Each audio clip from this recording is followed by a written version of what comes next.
नमस्कार, फिर पैसा बोलता है में आपका स्वागत है। मैं आनंद श्रीनिवासन। आज गोल्ड या सोना फ्लैट है 13,300 में है, 70 रुपया कम है। वहीं 70 रुपया कम है 24 कैरेट गोल्ड 14,509। चांदी 245 बोल रहे हैं, लेकिन फ्यूचर्स में 2,20,000 एक केजी का है। रुपया 94.35। लोग क्या मुझसे पूछ रहे हैं कि क्या पुराना सोना बेचना चाहिए। मेरे हिसाब से अभी रेट कुछ कम होगा, उसके बाद फिर से ऊपर होना जाए, सब ऊपर हो जाएगा। हमें पता नहीं कि कितना रुपया में गिर सकता है, कि रुपया भी वीक है। इसीलिए वो अगर आपको पैसा नहीं चाहिए तो पुराना सोना ना बेचें। ब्रेंट 73 में है, लेकिन जो मार्केट है वो बहुत वीक है। ये एक्सपेक्टेड लाइंस में है। थर्सडे और फ्राइडे अमेरिका मार्केट में गिरावट थी और इधर आज गिरावट को देखने को मिल रही है। 23,940 की तरफ ट्रेड हो रही है। 110 पॉइंट नीचे है, आधा घंटा और है। और बैंक निफ्टी में भारी गिरावट 365 पॉइंट्स नेगेटिव है। फार्मा, एफएमसीजी और मेटल बैरली पॉजिटिव थी, उसमें सब मेटल और फार्मा शायद नेगेटिव हो गई है एंड ऑफ डे तक। आज सबसे ताज़ा खबर ये है कि डॉक्टर रेड्डी लगभग 4% ऊपर है, लगभग 5% ऊपर है। तंगमैल 4% ऊपर है। सिप्ला 3% ऊपर है। सन फार्मा और जाइडस लाइफ साइंसेस 2.5% ऊपर है। नाटको 1.3, south Indian bank 1.2, Tata steel 1% है। और Tata motor passenger, IndusInd, M&M और मनपुरम नेगेटिव है। ओवरऑल अगर हम देखें तो मार्केट में न्यूज़ बहुत ज़्यादा है। इसमें स्ट्रेट ऑफ होर्मुज़ की जो रिकवरी है वो जल्दी हो रही है, लगभग 60% हो गई है, 60% of pre conflict levels. House hold जो लोग भारत में रहते हैं उनकी जो सोना है वो 50 टन वे वेरियस रूप में आई है। कुछ लोग गोल्ड बेच रहे हैं, कुछ की लोन न भर पाने से बेच हो रही है। लेकिन सबसे ज़्यादा कंट्रीब्यूशन स्मगलिंग का है, और क्योंकि गोल्ड स्मगल हो रही है, ओवरऑल इंपोर्ट्स डाउन हुई हैं। रिटेल इन्वेस्टर्स भी अभी भी म्यूचुअल फंड सिप्स के द्वारा डिप को खरीद रहे हैं। हालांकि स्टॉक्स की बहुत शार्प डिक्लाइन हुई है। सो फॉरेन पोर्टफोलियो इन्वेस्टर्स ने 39,000 दैट इज $4 बिलियन लगभग गवर्नमेंट सिक्योरिटीज़ में डाले हैं। सिप लिंक्ड म्यूचुअल फंड्स लगभग 40% of active equity fund AUM हो गए हैं। इसका मतलब है बहुत सारे जो बल्क में डाले थे हाई नेटवर्थ इंडिविजुअल्स, वो मार्केट से अपना पैसा बाहर निकालना शुरू कर दिया है। ITC ने अपना ग्रोथ स्ट्रैटेजी को बदल दी है। वो इंटीग्रेटेड मैन्युफैक्चरिंग और डिस्ट्रीब्यूशन की तरफ जा रही है। इसका मतलब है कि सारे प्रोडक्ट्स की डिस्ट्रीब्यूशन एक तरफ अलाइंड है। और क्योंकि ITC की सबसे बड़ी स्ट्रेंथ ये है कि सिगरेट की डिस्ट्रीब्यूशन उनकी बहुत स्ट्रांग है। आखिर पान की दुकान, चाय की दुकान तक वो पहुंच जाती है। इसीलिए फूड के लिए ये डिस्ट्रीब्यूशन बहुत इम्पॉर्टेंट है। ITC की पेरेंट बैट ने कहा है कि ओवरऑल दुनिया में सिगरेट की डिमांड कम हो रही है, भारत में भी कम होगी, और इसीलिए 9,000 वर्कर्स को वो नौकरी से बर्खास्त कर रहे हैं। हम ये गलती न करें कि ITC को सिर्फ एक सिगरेट कंपनी की तरफ देखें।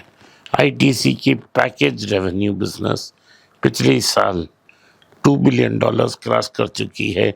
इसका मतलब है जो पैक कर रेडी टू ईट बेच रहे हैं, इसका बिजनेस 20,504 करोड़ की पार कर चुकी है। जाइडस की जो इन्वेस्टमेंट है वो एक जॉइंट वेंचर कर रही है श्रीलंका में, जिसमें उसने $20 मिलियन इन्वेस्ट की है। GST अथॉरिटीज़ ये कह रहे हैं कि टाटा के अगेंस्ट जो 370 करोड़ की ऑर्डर उन्होंने पेनल्टी डाली है उसको रिस्टोर करनी है। लेकिन ये मैटर स्टे हो गई है झारखंड कोर्ट में और अभी जुडिशियल रिव्यू में है, और इसका फाइनेंशियली कोई प्रॉब्लम नहीं है। टाटा स्टील पर कोई प्रॉब्लम नहीं है। इंडिया और चाइना ने मार्केट कैप शेयर लूज कर ली है, क्योंकि जी ग्लोबल बिजनेस ग्रोथ है वो ग्लोबल जो मार्केट कैप की ग्रोथ है वो ये है कि पूर्व पे चल रही है, क्योंकि भारत में एआई का इतना बड़ा कंपनी नहीं है। भारत की मार्केट डिक्लाइन हो रही है। साउथ इंडियन बैंक कह रही है वो लगभग $1 बिलियन एफसीएनआर रूट के रूप माध्यम से लाएगी। ये पॉसिबल है क्योंकि ये प्राइमरली एक मलयाली बैंक है और मिडिल ईस्ट और अफ्रीका में मलयालीज का बड़ा कंसंट्रेशन है। एचडीएफसी बैंक कह रही है कि ये को नई चेयरमैन को अपॉइंट करेगी, क्योंकि मिस्त्री के ऊपर को छोड़कर दूसरी को रिमूव कर उनके बदले एक नया चेयरमैन को अपॉइंट करेगी। उन्होंने 3 नाम का list reserve bank of India को भेजा है। उसके बाद सीईओ का नाम शशिधर जगदीशन ही हो सकता है। उनका नाम रिकमेंड कर आरबीआई को तक भेजा जाएगा। कोटक महिंद्रा का इसीलिए आज गिर रहा है क्योंकि उनकी सीईओ अशोक वासवानी ने कहा है कि वो रिज़ाइन करना चाहते हैं और वो सेकेंड टर्म नहीं चाहते हैं। पिछले 3 साल में उनका नेटवर्थ बढ़ा नहीं और स्टॉक प्राइस कहाँ भी नहीं जा रहा है। और अशोक वासवानी के अंदर आने के कारण क्या हो गया है कि मनी जैसे टैलेंटेड लोग बाहर जा चुके हैं। जो एफपीआई की फेवरेट स्टॉक्स हैं वो रिटर्न्स बहुत मिक्स दे रहे हैं, क्योंकि 54,000 करोड़ अभी तक बाहर जा चुकी है। रेडिंगटन जो एक ट्रेडिंग कंपनी है 27% गेन हुई है।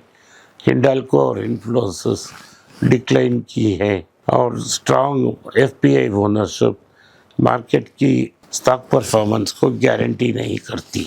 इकरा कहती है कि डोमेस्टिक कमर्शियल व्हीकल की ग्रोथ सिर्फ 4 से 6% होगी। बजाज की यह क्लेम है कि वो लेस साइक्लिकल ग्रोथ करने के लिए ईवीज और ग्लोबल एक्सपेंशन को टारगेट कर रही है।